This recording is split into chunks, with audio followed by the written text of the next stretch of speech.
morning, everyone. Today is March 21st, 2025, and this is the first meeting of the Just Transition Employment and Retraining Working Group, which sits under the Maryland Commission on Climate Change. My name is Cindy Osordo, and I am a policy analyst with the Maryland Department of the Environment and your chair of this working group. I'm really happy that you're here. I'm really happy that you are going to be getting some updates from us, and I hope to hear from you as well. So the agenda for today is that I'm going to be giving an introduction and updates regarding the working group, where we are, what to expect this year. Then we're going to have a guest presentation from Dr. Macnee. He is a deputy director with a lot of experience in climate risk management with the Climate Resilience Consulting Company. And then we're going to have a discussion. And finally, we're going to have public comments, as we always do. So first things first, we are going to do introductions. Again, my name is Cindy Osordo, and I'm one of your members, and please feel free to introduce yourself with your name and organization when we call upon you. But for now, I'm going to kick it off to Allison. Hi, everyone. I'm Allison. I am a Chesapeake Conservation and Climate Corps member working with the Climate Change Program at MDE. I've been working with Cindy on the working group a little bit, so I'm just going to run through a quick roll call. And yeah, like Cindy said, when you hear your name or whoever you're representing, go ahead and shout out a little introduction. So first, we have Senator Don Guile. Hi, good morning. This is Michael Mann representing Senator Giles' office. I am her intern for this session, and it's my first meeting, so be gentle. Thank you, Michael. Senator John Mouts. Delegate Regina Boyce. Delegate David Frazier Hidalgo. And Cindy, I'm just going to pass over you because you got your introduction. Chanel Viator. Good morning, Chanel Viator, Program Manager at the Maryland Department of Labor. Thank you. Allison Breitenauthor. Richard Strong. Jason Asher. Rico Albuquerque. Yes, thank you. My name is Rico Albuquerque. I'm with IBW Local 24. It's the electrical workers in Baltimore. We represent about 2,500 electricians from Frederick all the way to Ocean City. Great, thank you. Donna Edwards. Gerald Jackson. Jerry R. Williford Jr. Sean Stracer. Casey Ross. Stephanie Johnson. Moira Cyphers. Aaron Apple. Brad Phillips. Lynn Nash. Kimberly Haven. Jennifer Walsh. I'm here, Jennifer Walsh. I represent Pressburg State University. Thank you. Awesome. Thank you for being here. Suzanne McCoskey. Tiffany Fisher. John Hines. John Hines, Houston Utilities, Vice President of Electric Operations and Projects. Awesome. Thank you for being here, John. Tanya Terrell. Khalid Malik. Michael Walsh. And Kendrick Wilson. And that includes the list. Thank you all for being here. We had a few folks mention that they were going to be busy with legislative session or away at a conference or at an airport, but a lot of folks are still engaged, and everyone is still going to be getting the notes for today's meeting, and yeah, for everyone. Good morning, Mr. Kendrick Wilson. You are one of our new members, and we were just doing roll call. Could you please introduce yourself to the group? Hi, I'm Kendrick Wilson with DC 51, the Painters Union, and glad to be here. Thank you. Welcome. Great. So we will be moving on. So please note that this meeting is being recorded. So if you would like to, if you're comfortable being on camera, please turn on your camera. Feel free to leave it on. It's up to you. But this meeting is going to orient ourselves. We're going to orient ourselves regarding this working group, and this working group does sit under a bigger commission called the Maryland Commission on Climate Change. And the core mission of that commission is to advise the governor and the General Assembly on ways to mitigate the causes of, prepare for, and adapt to the consequences of climate change. This commission in the past has been very influential, including in influencing the state's climate law that we now work under.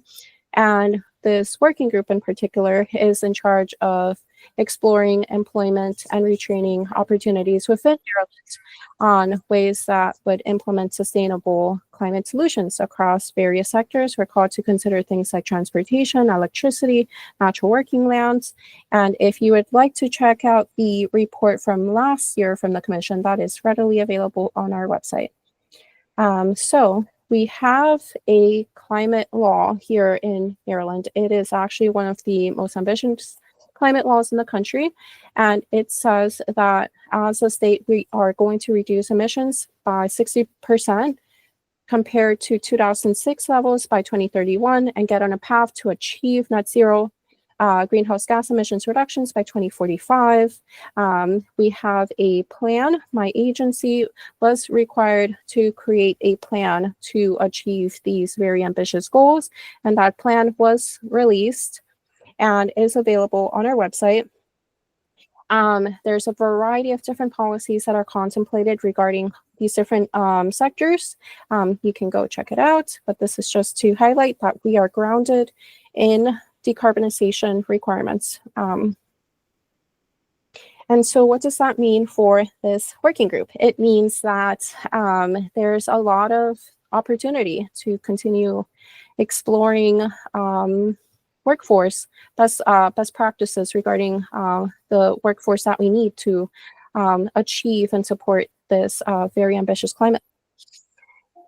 And we envision that there's going to be engineers, architects, lawyers, managers, financial analysts, specialists, just a wide variety of jobs that will be created by keeping on this path towards meeting our very ambitious climate goals.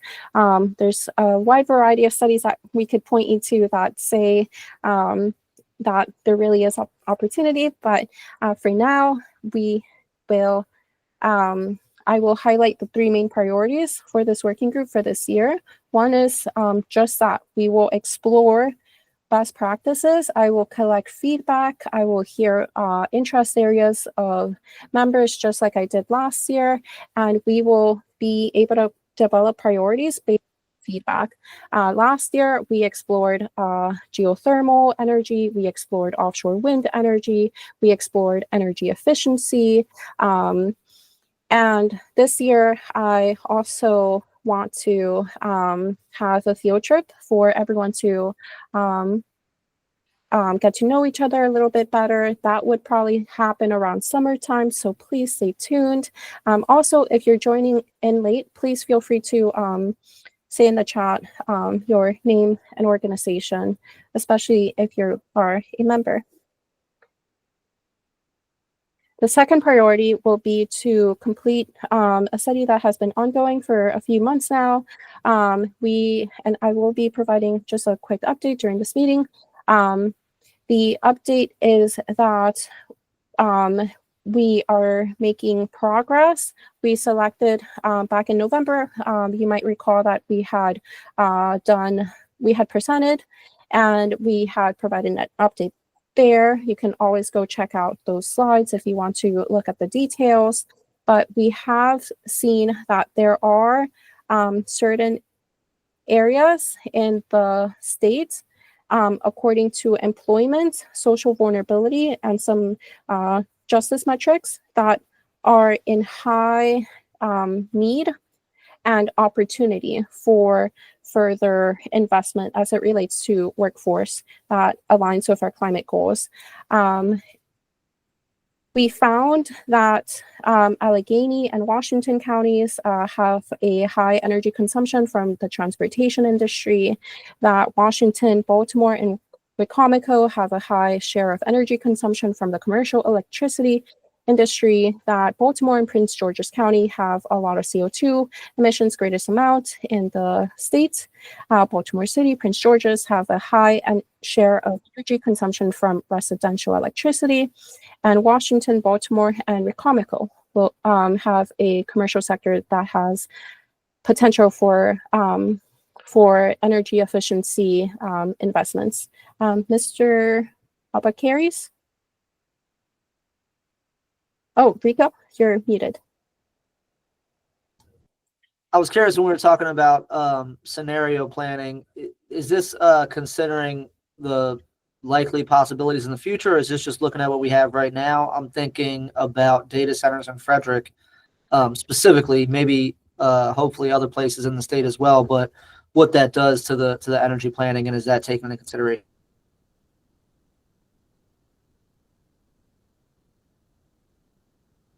I do have my study lead here. Jamie, would you feel comfortable jumping in? Yes, Cindy, can you hear me? Yes.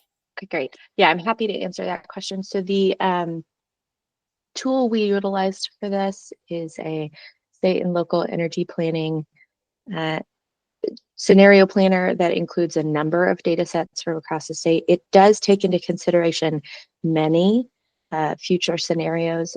Typically, when we're looking at the scenario planner, we're telling it what to consider. So we're looking at it and asking it to predict based on current data what the emissions may look like, or what the consumption may look like in X scenario. So in a scenario where buildings were electrified to X percent, for example.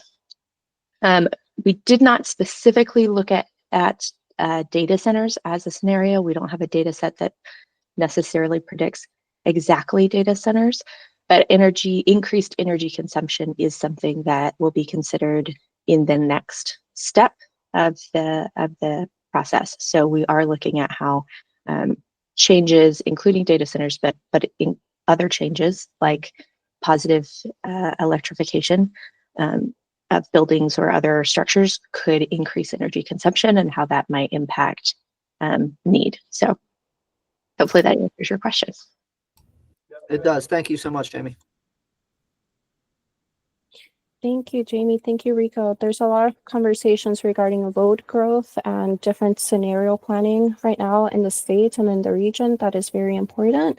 And I know that there's also a lot of talks about how to make Maryland more energy secure and green, along with set potential load growth scenarios, including through considerations just like just transition principles. So what does that mean? That means that we will be providing members with a chance to provide more feedback as we move forward in the study. Please stay tuned. We'll be following up separately. But just like I mentioned in the table earlier, there are certain parts of the state that could benefit from further investment. That means that some of the kind of presentations that we've heard previously could be better applied moving forward in Maryland. That could mean decarbonization programs, outreach and investments. That can mean clean transportation. That can mean different things. So that's, for now, that is kind of the gist of where we are in the study. The final priority will be the recommendations process. This will happen later in the year. First, so just a recap, first priority is the exploring best practices. Second priority is the study. And then the final priority, which will happen more towards the fall, will be providing for recommendations for the commission to consider and decide upon, and ultimately potentially provide to the Governor and General Assembly. Last year, we had 4 recommendations that were approved by the commission, and they're summarized here in front of us. First was the principles: quality green jobs, occupational training and educational, sustainable job and project investments, eliminate employment barriers, retain underrepresented workers, stakeholder and worker collaboration, and support existing fossil fuel workforce. Very important, this very last one. This was something that this working group said was very important to include. 2 was labor best practices, just providing job security and support for new decarbonization infrastructure of varying project sizes. 3, Green Jobs Outreach Campaign. 4, expansion of workforce model programs. And so just mentioning that, you know, as members, you can start to noodle on potential areas of interest, because later on in the fall, we're going to have a more formal process to collect feedback and ultimately deliver recommendations. So, we are doing great on time. Up next, we are going to have our guest speaker. I invited Mr. Macnee because I've been now for years very impressed by the work, by the newsletters, by the wisdom, by the projects that Climate Resilience Consulting does. So I'm very excited to have Mr. Macnee here with us to talk about climate resilience. Let me start. Great, thanks, Cindy. You're going to drive the slides, right? Allison will help us. Yes. Excellent. So yeah, thanks so much, Cindy. I'm delighted to be here for this first meeting of this working group. As Cindy mentioned, my name is Robert Macnee. I'm the Deputy Director at Climate Resilience Consulting. As a brief introduction to us, we're a social enterprise that's based out of Chicago in the US, although we do work across the nation. We basically focus on saving lives and improving livelihoods in the face of climate change. And generally, we work with organizations ranging from, you know, a small church in St. Louis all the way up to the federal government and probably most organizations in between. And today, Cindy invited me to give you a bit of an overview of what we mean by climate resilience, why it's important, and to also talk about some examples of projects that we've planned and designed over the past year, which hopefully might give you some inspiration for some ideas within this group. And then just before we go into the first slide, one piece of context: just this week, the Trump administration just announced an executive order which basically did not walk back on resilience. So resilience is still a priority for the government, although it does look like it's going to be more like pushed down to the states. So just to let you know that immediate context.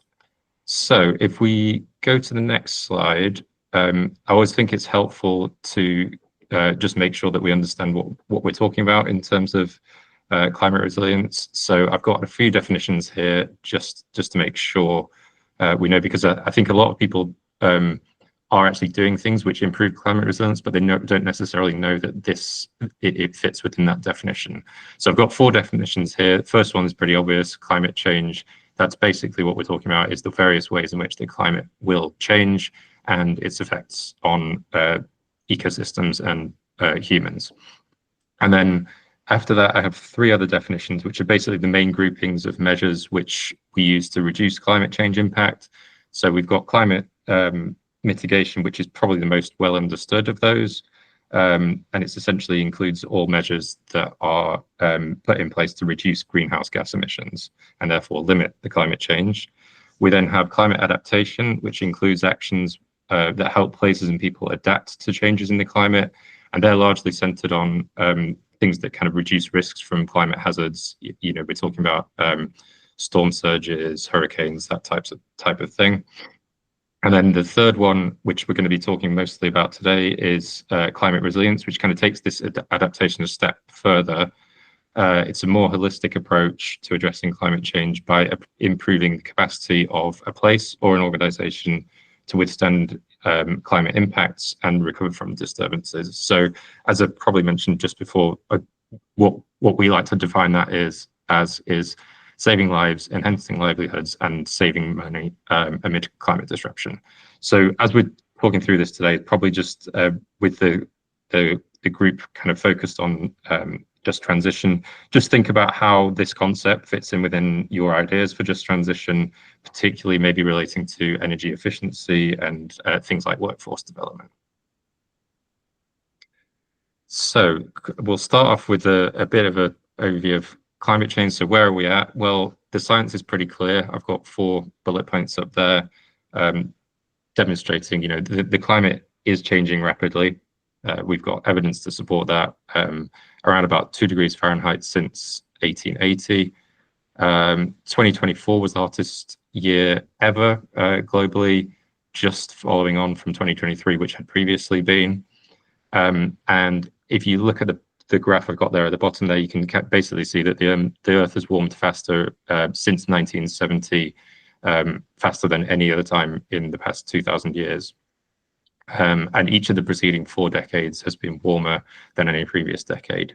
The graph on the right there I just put up as well, it kind of shows, it's a little bit difficult to read, but it's basically monthly temperatures above the 1850 to 1900 average for each year.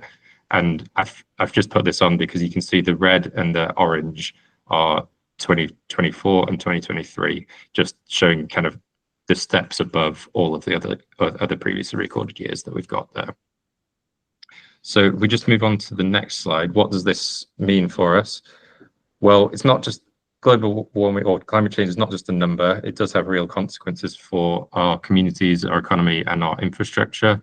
And I think I've put this quote up here, which is basically saying, even if we stopped emissions right now, the harmful effects from climate change will continue to occur from the emissions that have already happened. And I've got like a visualization which might help us kind of understand that just below here, which is from an artist, but it uses IPCC data, basically showing that, even in the very low scenario, which you can see at the very bottom, we're looking at continued increases of around 3 to 4 degrees Fahrenheit above pre-industrial levels this century.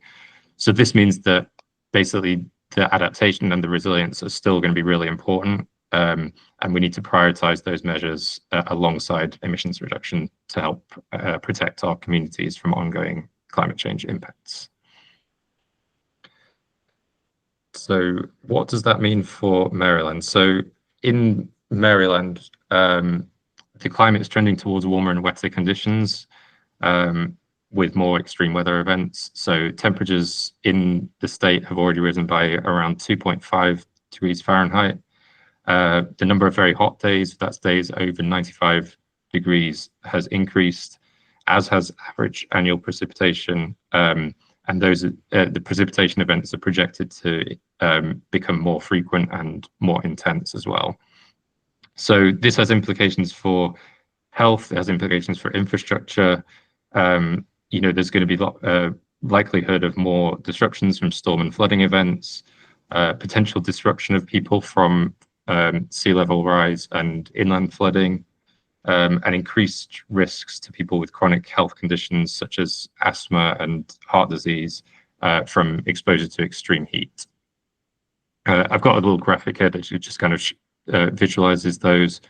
And then if we go on to the next slide, what I'm showing here is basically that even within the state, the impacts or the risk of certain impacts on climate change is highly variable. So what we've got here is 3 maps that are from the FEMA National Risk Index. So essentially what that is it's database which plots the risk of around about 20 environmental hazards down to county and census tract level, and basically assigns a risk level to each of those areas. So the risk is calculated for each of these hazards by basically calculating what the expected annual loss from a particular event would be. So you see here we've got extreme heat, coastal flooding, and strong wind. And then it multiplies that by so the expected loss is essentially, things like damage to infrastructure, business disruption. And then we've got this multiplied by the vulnerability of an area. So that's largely kind of the economic stability of the county and the demographics. And then divided by or offset by the resilient capacity in that particular county. And that's basically considering things like the quality of the infrastructure and the quality of the disaster preparedness. So basically, maps like these help us to identify where specific resilience efforts are most needed and in what form they should take. So on the left, we've got a map of the kind of the risk of extreme heat. Essentially, the darker the red means the higher risk nationally, or relative to national risk levels. So you'll see there that Baltimore County is in the dark red, so that's in the 99.6th percentile, as in like it's really one of the most vulnerable or most at-risk areas in the country to extreme heat. So in this area, things like our resilience efforts must focus on particularly vulnerable populations such as elderly residents or those without air conditioning or those working outside. In the center, we've got coastal flooding. So there's several counties in the state which are between the 80th and 95th percentile for risk, so still very, very high up there. And resilience efforts in these areas will have more of a focus on kind of shoreline protection, floodplain management, and emergency preparedness. And then on the right, I've got another map there just showing the risk of strong winds. So that's things like tropical storms. And again, we've got Baltimore. So Baltimore City this time is the most at risk in the 96th percentile. And things to consider here in terms of resilience are, strengthening infrastructure, reinforcing power grids, improving building codes, those types of things. So if we move on to the next slide, yeah, here we go.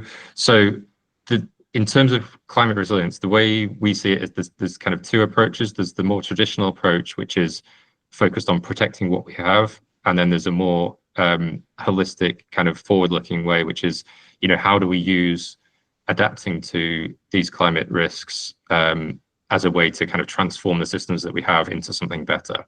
So in the first group in terms of protecting what we have, that includes things like adapting and protecting our infrastructure, so strengthening existing roads, bridges, buildings, and also things like using green infrastructure to manage stormwater and reduce urban heat islands. We've also got in this category increasing capacity to react and recover to climate disruptions. So that's things like improving emergency response systems and ensuring that communities have the resources they need to kind of prepare for disasters before they strike. And then in terms of the more transformative aspect, and that this is again something that the group here might want to consider in terms of the just transition, is building workforce for the future. So how can we use adapting to climate now to create jobs in climate resilience fields such as green construction, clean energy, sustainable agriculture, and also kind of investing in training programs to prepare workers for those new opportunities. And then the other consideration on this side is reshaping our organizations. So that's things like, how do we integrate climate resilience into decision-making at all levels? And how do we encourage collaboration between government, businesses, and community groups? So essentially, this two-part approach, we feel, is about ensuring that communities are not just surviving, but that they're becoming stronger and more sustainable. So if we move on to the next slide, I've got basically just a focus on community-centered approaches here. So basically, when we're talking about climate resilience, a successful strategy isn't just about the infrastructure, it's also about empowering communities to prepare, adapt, and thrive. And so in terms of the guiding principles that we have for resilience projects, we've got kind of why do we do it? So first off, we want to reduce exposure to hazards and help people prepare for those climate hazards. We want to educate community members on how to respond to those hazards. And where possible, we want to multi-solve. So this is basically, as I mentioned before, kind of how do we address those systemic challenges, such as improving other conditions such as public health or economic stability, as alongside disaster preparedness. The approaches that we can take with climate resilience, so physical infrastructure projects, as I mentioned, we can use green infrastructure, nature-based solutions to kind of reduce things like stormwater runoff, urban heat island impacts. Improving emergency resources, so that can be providing emergency shelters for communities, also providing equipment to help during those disruptive events. And then also providing education and services. So this is things like community outreach, potentially providing home-based solutions to make people's homes more resilient.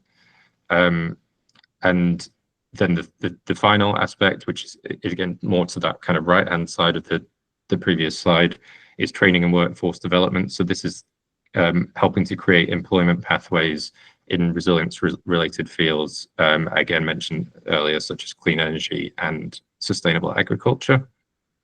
So the outcomes of these, we're hoping to reduce the risk to populations of climate hazards. We're helping to build stronger, more connected communities, and we're helping to develop economic growth and prosperity through those kind of training programs and expanding the workforce.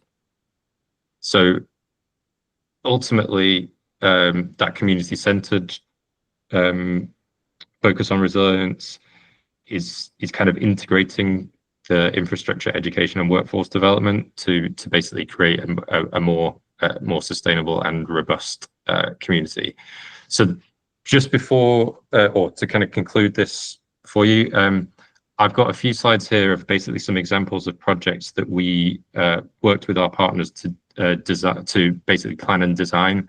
So these examples were developed as part of a technical assistance program that we provided to community-based organizations.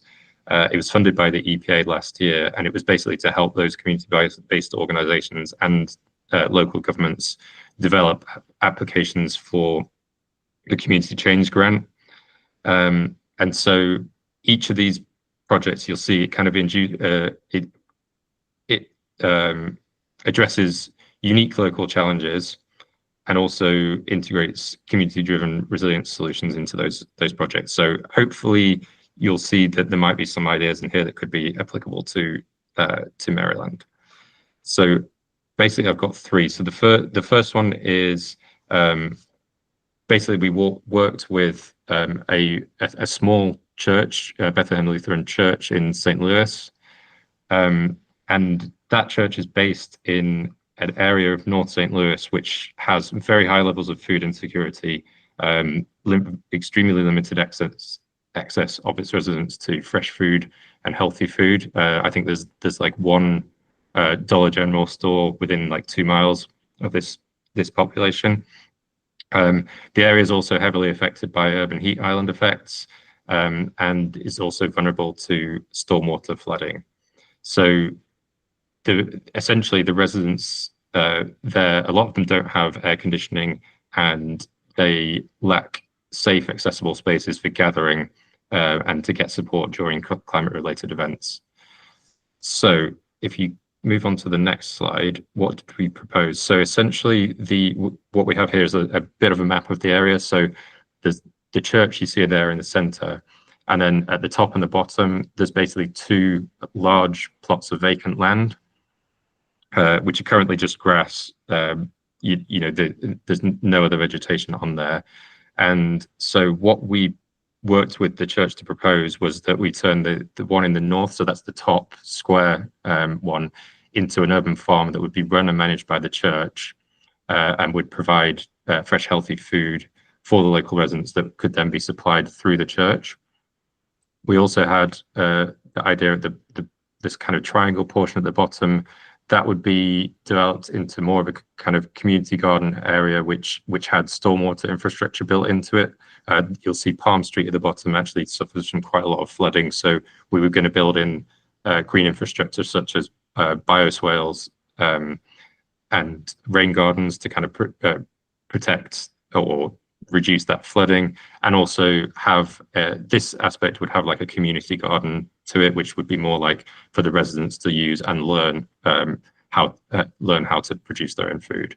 And then a key part of this also was right next to the church. We designed what would be a brand new facility, which is energy efficient and would provide a place to process the food, but also for residents to go during this heat wave and storm events to kind of get the shelter that they couldn't get in their own homes.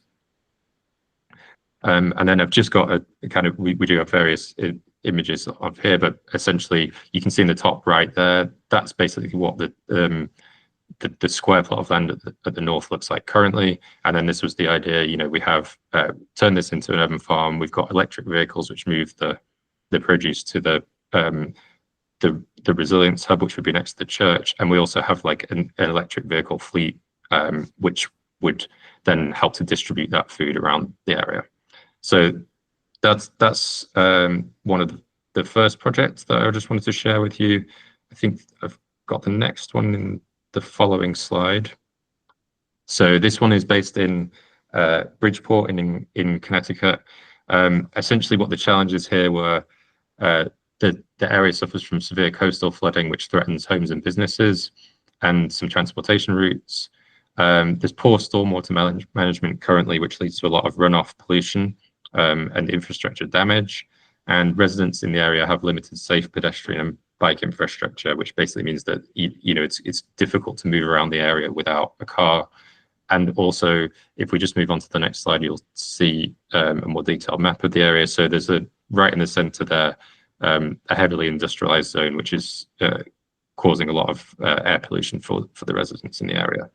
So the proposition for this area was shoreline restoration, green infrastructure, improved public footpaths and bike lanes, and an additional vegetative barrier, which you can see along the kind of orange, the large orange line, which helps to filter the air pollution from the industry area and provide cooling effects. So if we just go on to the next slide, you'll probably just see, so I've got like a few examples here of like the types of green infrastructure we used or we proposed for this. So you've got rain gardens in the park, you've got grass pavers, which are kind of impervious area to help trap the runoff. We've got raised intersections and pollinator gardens. And then if we go on to the next slide, it's kind of moving more down towards the coastal area. So you see here, we've got kind of shoreline restoration, tree planting. So on the right there, you'll see that was the vegetative barrier. And then kind of also ensuring that along this road, if you go on to the next slide, this is also incorporating kind of different mobility options. So we've got here additional bike lane built in, as well as the planted vegetation. And then the final one that I just wanted to share with you is based in Detroit, in Michigan. So this one's a little bit different in that it's more of a network solution. So the challenge in this area was basically that the east side of Detroit suffers from very frequent power outages, which leaves residents particularly vulnerable during extreme weather. The area also has really high unemployment and very limited opportunities for job training and climate, particularly in climate resilience fields. And there's also high incidences of crime, and this is kind of exacerbated by like poor street lighting, which increases safety concerns in the area and kind of reduces the community engagement in public spaces. So essentially what was proposed here was that there's already kind of a network of buildings in the east side. So these are things like there's libraries, there's also community-based organization headquarters. I think there's 1 or 2 churches as well. And we basically took an approach to look at what services are already provided in these areas and what services could be added to essentially turn these already community-centered buildings into things which actually really improve the climate resilience of the area. So if you just skip on to the next slide. So this is basically just a kind of an image of one of the areas. So this we're just trying to show you here some of the items that we proposed. So essentially, this was about kind of making or adding green infrastructure to those places that already existed and helping to create them as more kind of community zones, but also adding kind of wayfinding lighting between them. So, you know, we can connect up these services and areas even better, and adding things to those buildings to basically improve their energy efficiency, but also kind of reduce their reliance on the electrical grid, which suffers from lots of outages at the moment, essentially. So they can still operate during times when there are outages or when there's particular climate events that the community needs to be that seeks some refuge from. And then I think just the next slide, I've just got another couple of images here. So yeah, you'll see the top one there. We've got this is kind of one of the hubs already there, but you know, incorporating external generator, and you'll see on the top there solar panels, and then another one of the community-based organizations at the bottom. It's kind of just based in like a trailer at the moment. So it was, you know, how do we think about how that could be enhanced, in terms of, you know, being a place which people can gather at, and also being, you know, that self-sustaining, resilient hub which people can attend. So hopefully that's given you some ideas. Happy to answer any questions on those projects. Also, I'll just direct you to a few resources that we've got. So the top resource there, we pulled together a short video of, I think we did 26 plan and designs. So if you're interested in seeing what those looked like, that top link is the one to go for. From this work, we also developed a compendium of resilience hubs. So it's basically like a guide for people to understand what a resilience hub is, what it needs, and how you would go about developing one. And then just below that, I've also got kind of some of the resources that I talked about earlier throughout the presentation. So yeah, thanks very much. I think I have one more slide. I won't talk about this one, but it's basically just showing, you know, in an image, the types of things that you can do to communities in terms of infrastructure to make them more resilient. I think, Cindy, you're providing these slides, or already have, so that's there for you guys if you need it. And then yeah, just the final slide. If you have any questions for me, happy to answer, or, you know, if you want to know any more details offline, my email address is on there, or you can check out our website. So thanks very much, and I will hand over to Cindy, or I think do we have time for questions? Yeah, we do have time for questions. Feel free to raise your hand if you have any questions. Rico? Yeah, thank you, Robert, for that presentation. Are any of these completed? Do you have any photos of any of these projects completed, out of curiosity, or in progress? Yeah, they're not completed yet. So they were kind of they were just developed last year. So, you know, they're still quite at the quite early stages. If you're interested in seeing some completed ones, that I can probably kind of direct you to some resources after. But yeah, so these are basically just plans and designs with you know, kind of timetables and budgeted projects. They're not actually implemented yet. Got you. Thank you.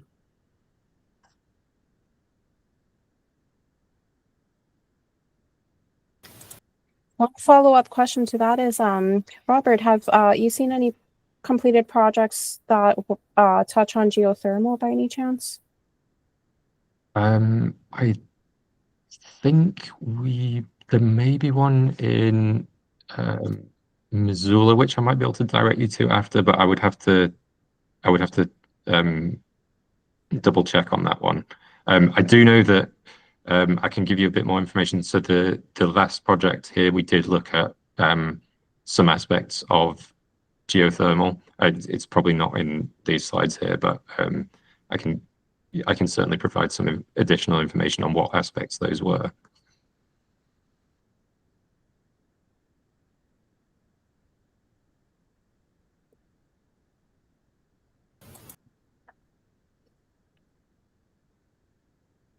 Have you seen any examples regarding micro mobility and park access and kind of could you talk a little bit more about kind of any impacts you've seen from an increased availability of public transportation options by any chance? Sure. So there's a project, just trying to think of in one that we've been involved in. So in Salt Lake City, again, that's kind of one of these cities which has, so the west side of the city is kind of detached from the east side. There's kind of big highways that go right through, and it's much less developed. So there's a project that's been done. It's like semi-completed, where it's essentially providing a transport route that's kind of close to a new bus route, which is kind of goes through the west side and connects to downtown. But also they've kind of developed alongside that on an old railway line a kind of walking and bike path, which alongside kind of having that as a walking and bike path, they're kind of planting like green infrastructure alongside it. So it basically is helping to kind of reduce the urban heat island impact in that area, but it's also providing people who, car ownership in the west side of the city is a lot lower. So it's like connected, you've got active transport route linked up with bus connections as well. Actually, also the picture that I've got there in the background is probably a more famous one. It's been around, developed a lot more. Is in Atlanta. It's the Beltway. I don't know if you're aware of that one. It's again, there was I think it's about a 23-mile loop around the city, which was an old railway line, and they've kind of again, it's not completed, although that section of it is completed. Again, they've converted that into like a walking path that connect and bike path that connects a lot of the different communities, and then they have kind of encouraged investment along that as well to kind of create these new areas where people can kind of congregate and kind of bring additional economic development opportunities to those neighborhoods. That is amazing. That I think is just so neat. It's really cool. I visited that in February. It's a really cool place. Very neat. Does anyone else have any questions? I think Kendrick has a question. Hi there. So I'm a union organizer with the Glazers, and I was wondering if you've seen yet and utilized in any of the projects you've been working on the new certification that the Glazers have. We've become a certified trade, and that's been tied in to climate, energy, photovoltaic glass, VOCs, and all of that, and it's in the ANSI ratings that has started to be pushed into some of the architecturals on jobs. And I was wondering if you're seeing that pop up around the country or not yet.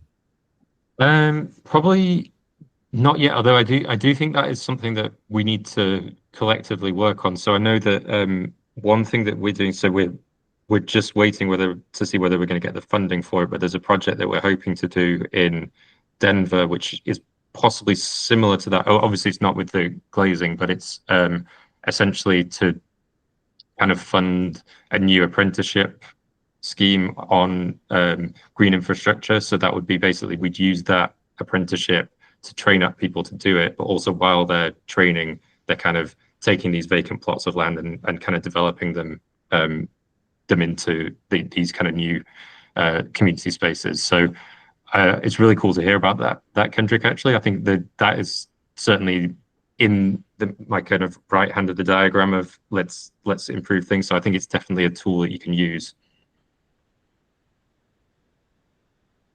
Thank you.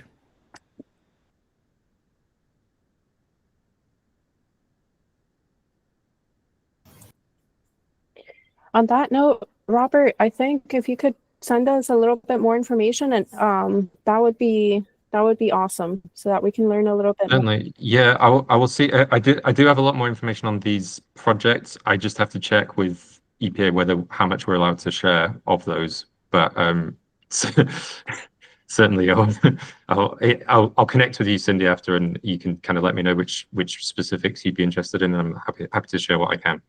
Absolutely. Thank you so much. Yeah. Okay, thank you. Does anyone have any more questions? We are going to move into discussion, but does anyone have any specific questions for Robert?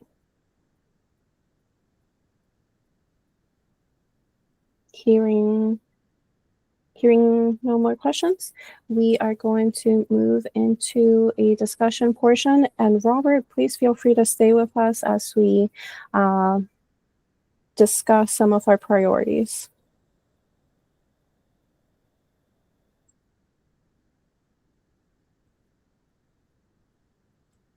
All right, so these next 20 minutes really is an invitation for the members to tell us some of the things that you are interested in regarding Just Transition. So I did send out the agenda and the newsletter, and I prepped everyone, just asking folks to come with some ideas in mind.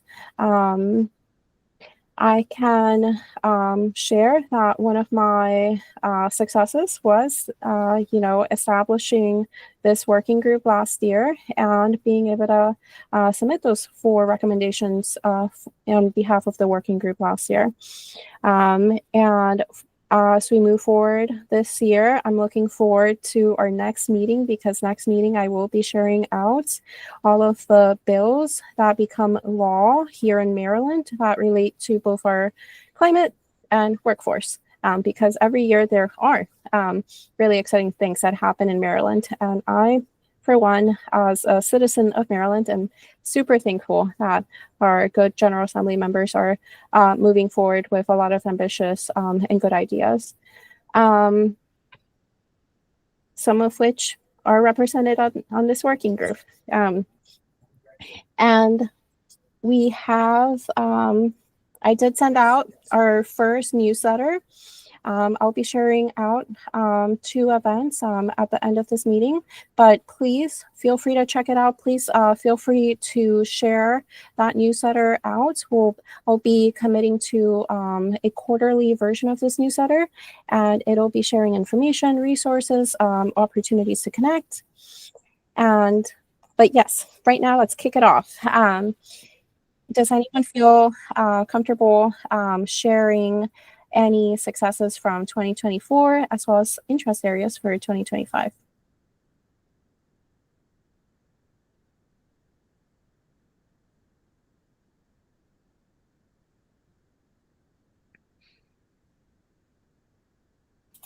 Yeah, I can go ahead and start. I was just going to share, so for Chanel Viator, Program Manager at the Maryland Department of Labor, one of the programs that I manage focuses on the offshore wind industry. So when I share this story, it is specific, I guess, to that industry.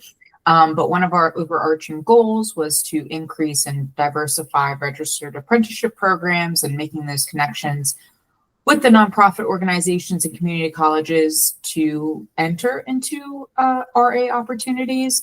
And so I just want to quickly highlight one of the organizations that we work with. It's a nonprofit organization in Baltimore City called Maryland New Directions. And as part of our initiative, they, as a result of the initiative, they established an industry advisory committee consisting of representatives from the trades, both union and non-union. And through that committee's help, they will be piloting a workforce development program this year called the Building Trades Career Pathways. So I just think it's a great opportunity to highlight an example of a nonprofit building those relationships with those registered apprenticeship programs to help bridge that gap. And then, you know, we know that trades are just crucial to constructing and maintaining all of these renewable energy infrastructures.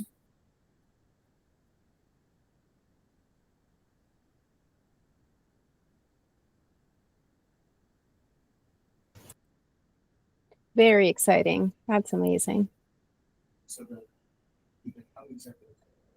Chanel, please keep us in mind for any, you know, kind of press releases, or if there's any events that you think, you know, might be useful for everyone to know about, please keep us in mind. Thank you so much for sharing. Khalid? Yes, Cindy, how is everyone? Glad to be back How are on. you? Awesome, everything is great. So yeah, I'm excited to see where we go this year.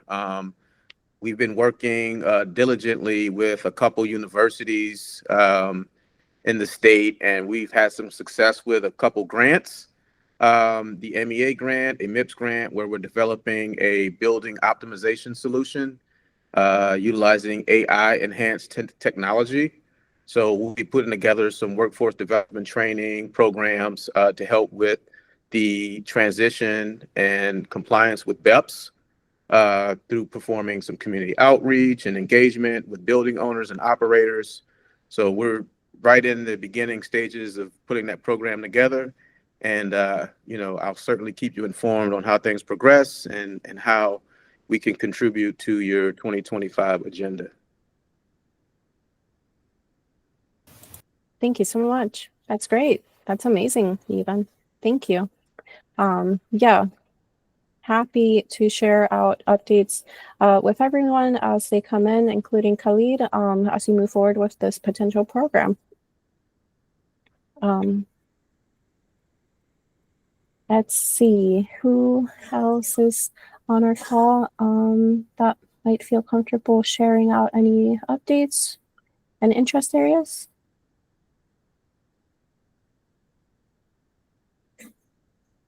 Jennifer?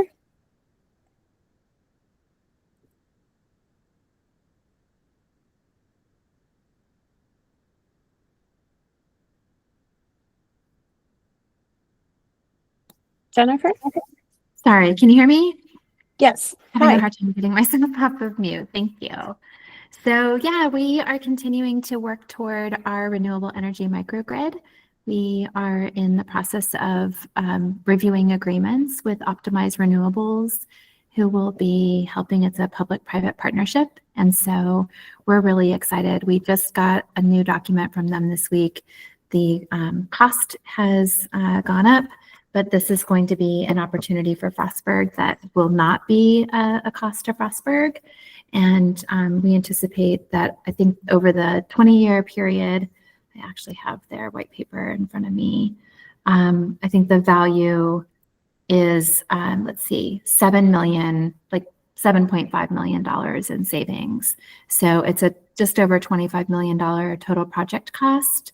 And again, the cost to the university is going to be, you know, we won't have a cost. This is an MEA funded project. So MEA was involved from the very beginning and helped to fund the planning process that enabled the analysis of the feasibility study that was done. And then now we've received a $750,000 grant from MEA, which will help offset those costs. So we're really excited about that project moving forward, and happy to keep you posted.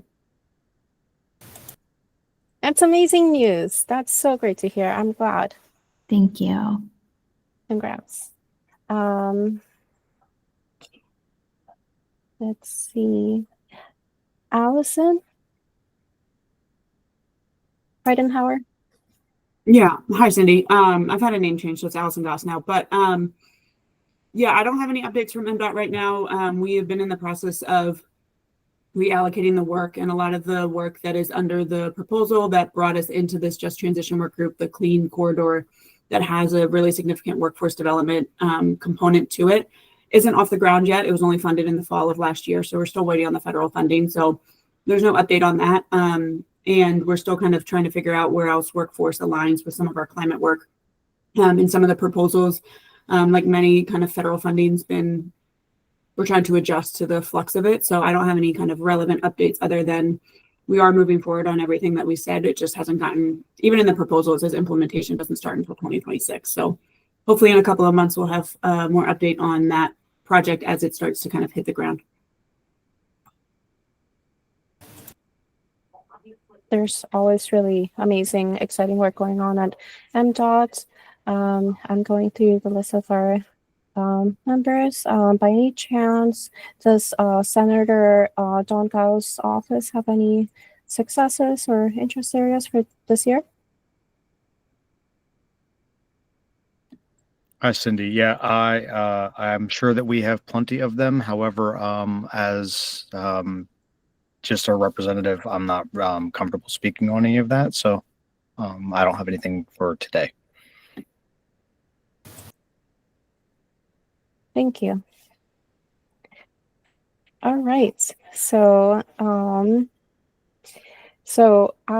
that we've kind of reflected a little bit on some of our successes and interest areas, I was hoping to hear from members on any feedback that you might have regarding the first newsletter that I sent out. So I collect kind of the resources that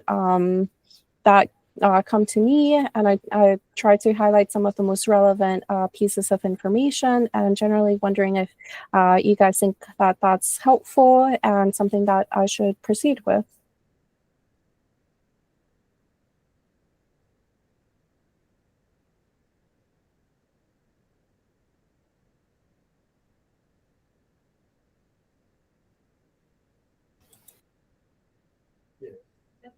Got one thumbs up. Okay, so overall, I am getting some good feedback, but please stay tuned for the next newsletter. Should be coming out around summertime or so. Lastly, I wanted to invite everyone to share any recent moments of joy, awe, or gratefulness as it relates to positive climate action. I threw in this question mostly for fun, just because I realized that sometimes our news feeds as it relates to climate or just in general are not filled with invitations for awe, gratefulness, or joy. This is an open call in case anyone, member or non-member, might have anything to share with the group. Cindy, this late in the legislative session, it's mostly anxious and depressed and overworked.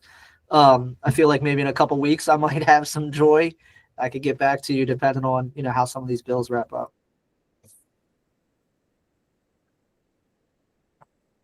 My morning moment of joy did involve a sip of coffee.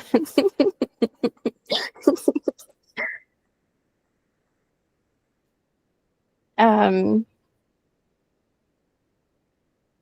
right. Yes, it is still in the middle of session. There's still very important conversations going on. So I realize that it's there's just a lot. But anyone else by any chance? Oh, Khalid? Yeah, I just wanted to, get your thoughts on what's happening with the federal freeze, and how that's impacting you all in terms of continuing with your programming at MDE with this new administration. And, a lot of the EPA funding is just pretty much on hold, and there's a lot of uncertainty. How are you guys moving forward with developing your programs? So there is a lot of uncertainty, but the state climate law that I am supporting still is there. our environmental justice law in Maryland is still there. There's a lot of really good efforts at MDE that are still there. So in terms of how it's impacting me, it's not impacting me as that much, which I'm very thankful for. We're still moving forward. So does MDE have like any budgets earmarked for programs? Are they just primarily doing community outreach, community engagement, and putting together or preparing for policy support, or is there any type of strategy in terms of funding programs? The most important information there is the fact that my agency has been saying for some years now that we need more funding to better address our water, air, and land needs. And we did have a bill this year to address just that. It is included in our newsletter. It is a fee bill. Please check it out if you can.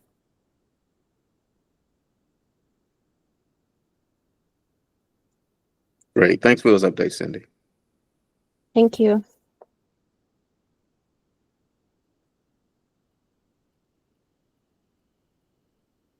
Alrighty. So last but not least is upcoming events. We have 2 upcoming events. I'm trying to see if there's anyone else that wanted to mention anything. We're running short on time, so I think I'm gonna proceed. So we have 2 upcoming events that I wanted to make everyone aware of, and I do have a guest here today to speak on the first event. Miss Amy Lambert is one of the co-chairs of a fellow working group under the Climate Change Commission, which is the Education, Communications, and Outreach Working Group. And Miss Amy is one of the co-chairs and can speak about our first event here. Amy? Hi, Cindy. Thanks. Do you mind if I share screen? I just have Please a go ahead. Make sure I have the right window. There we go. Awesome. So thanks, Cindy, for inviting me. She asked me to come and talk to you about the climate teach-in, which is, as she mentioned, it's a kind of a grassroots event that was developed by the Education, Communication, and Outreach Working Group. We are in our 3rd year. I'm going to keep this super brief, but some fast facts. Basically, the way the teach-in is structured is that it is an annual week of events in April during Earth Month, where we encourage educators to incorporate climate into their lesson plans. I'll show you some examples of this in a minute, but that can take a lot of different forms, and we've tried to make it as a light of a lift for our already overworked educators as possible. Dates are flexible to accommodate schedules. We know there's spring breaks in April. It makes it somewhat challenging, so it really doesn't have to be the week of the 13th through the 19th. Anybody can participate. We're not just talking about school systems. This is pre-K all the way through adult, nonprofits, faith-based organizations, community organizations, government agencies, for-profit businesses. So far, we have more than 80 registered participants for 2025, which is we're already past our 2024 numbers. A much greater variety of organizations this year, so we're really excited about that. Participation is super easy. Basically, there's an online survey. Educators or group leaders go out. They enter some brief information about their contact and organization, and then just a 1-sentence description of what they plan as their activity. And then we follow up with them later in April to make sure they actually did the thing and, provide us with some feedback. Again, I mentioned that lots of variation in how this gets implemented in different classrooms and group meetings. We actually have a ton of ideas and resources posted on our webpage. You know, it's really about improving climate literacy, creating that next group of environmental leaders, encouraging environmental action at the most grassroots level, just trying to get climate change into the educational conversation. Here are some examples from 2024 of different events that were done. This is the Bowie State Green Ambassadors visiting a classroom. These are some kids creating their own story. There were posters, all kinds of different ways. Sometimes they were just group sessions. They were Q&As, watching a video, lots of different ways to incorporate this. We have some classrooms calculating carbon footprint. Others are just upcycling into to make creative art installations. Really, really unique approaches, unique to every school and every educator and every group of students. This year, we're really excited. We have a spokesperson each year. This year's spokesperson is Brittany Rigdon. She is the Cecil County Teacher of the Year. She is a landscaping and horticulture production teacher. And her passion is really interesting because, you know, sometimes agriculture gets a bad rap of being anti-climate change. And Brittany wants to bring to the fore that they are actually, you know, very much impacted by climate change, supportive of climate action. We're actually doing a kickoff, physical kickoff event at her school on the 14th. We'll have about 90 students coming through 2 sessions, well, maybe 100. We have keynote speakers. We're going to have small breakout groups talking with them about their career choices, how this impacts them. We're going to talk about personal choice. We're going to talk about advocacy. So we're really excited to engage with their students. And we've also got, recognition for educators that do participate. We do provide a certificate. We recognize participants on our webpage and at a future commission meeting. We report out to LEA superintendents, organization department heads, and we're actually working on prizes. So we have some sponsors this year, and we're able to, for eligible organizations, so non-government agencies, cover the cost of up to $2,000 for transportation and, other costs related to an environmental field trip. We've got 2 opportunities to cover the costs up for an on-site environmental project at whatever group wins these. So there's some eligibility requirements and things like that, but we're really excited to be able to tangibly give our educators some tools to work with. We also have an organization that's donating some air quality monitors as well. So great stuff for them. It's super easy. If you're interested, you can scan this QR code. It'll take you straight to the form, but I will put in the chat my email address. Anybody is welcome to reach out to me for more information. I'm happy to meet with anybody individually if you're interested in bringing this into your outreach efforts or your educational efforts. Thank you. Happy to Thank you so answer much. questions. Yeah, we're super excited. Does anyone have any questions?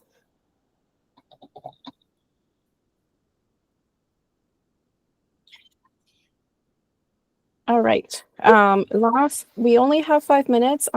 If you're a member of the public and you have anything to share, please add a comment in the chat. But before I pass it on to public comments, I did want to invite everyone to take a look at one additional event, which is HOP 25. My graduate school, Johns Hopkins, is putting on a free all-day Saturday event focused on climate hope. It will feature a wide range of climate solutions, a wide range of speakers, a wide range of industries, fundamentally talking about what sustainable, positive solutions do we need to continue our work as we move forward. It will be on April 12th.